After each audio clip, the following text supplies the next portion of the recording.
Hey everybody, just doing a quick video on install of the Element fire extinguisher. That comes in a very small package and gives you about a minute of runtime. Pretty easy to use. 4-step process in terms of removing the caps, using the bottom cap to strike the element that is on the top of the cap, and it gives you about a minute runtime. I wanted to have something in the car.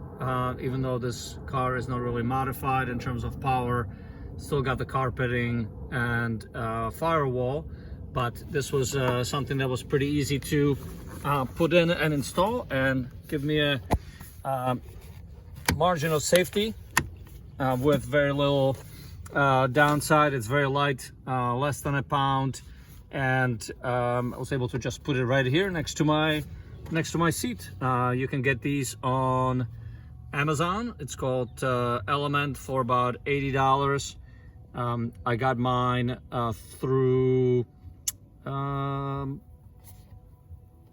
was in Turner Motorsports, because they also offered a cage connector and a cage bracket, but in the end I decided to mount it down here because of the location being right next to my hand. I was thinking about a scenario where, you know, potentially you might be upside down in a car, or in a situation where you really don't have the ability to reach back here and try to grab it off of your cage, whether it's installed, you know, at the top, right here behind the door. I even considered a location close to where my camera is, but it was all really out of reach given the seating position.